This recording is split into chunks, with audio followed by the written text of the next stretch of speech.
मित्रांनो, आज आहे ना आपल्या लोकसभेमध्ये एक विधेयक आलं होतं 129वी घटना दुरुस्ती। त्यामध्ये सर्वात महत्त्वाचं एक विधेयक आलं म्हणजे ते म्हणजे वन नेशन वन इलेक्शन संदर्भातलं।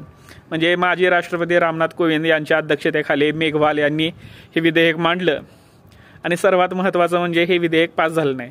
कारण ह्या विधेयकासाठी म्हणजे मंजूर करून घेण्यासाठी 1/3 मतदानाची गरज होती किंवा 1/3 मतं पडली पाहिजे होती। ती मतं समर्थनामध्ये पडली नाहीत, त्यामुळे हे विधेयक मंजूर झालं नाहीये।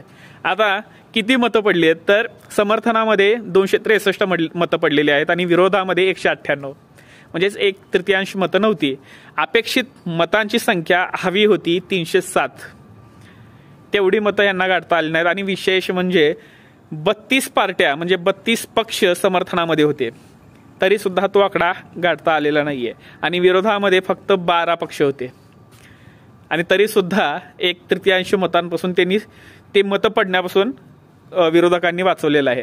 आता एकीकडे अनेक चर्चा समोर येताना दिसत आहेत। रामनाथ कोविंद यांच्यामध्ये जर पाहायला गेलं तर ते म्हणतायत की 2029 आणि 34ला एक देश एक निवडणूक शक्य आहे।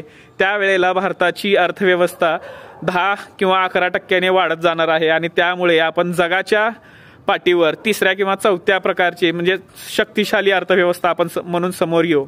त्यामुळे 2029 आणि 34ला हे शक्य आहे, म्हणजे केंद्राच्या निवडणुका आणि राज्याच्या निवडणुका एकाच वेळेला घेणं शक्य होतं असं त्यांचं म्हणणं होतं। पण विरोधकांना हे मान्य नव्हतं आणि विरोधामध्ये त्यांनी मतं दिलेली आहेत।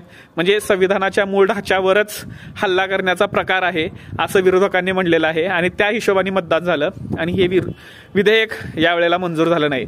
तुम्हाला काय वाटतंय की एक देश एक निवडणूक झाली पाहिजे का नाही?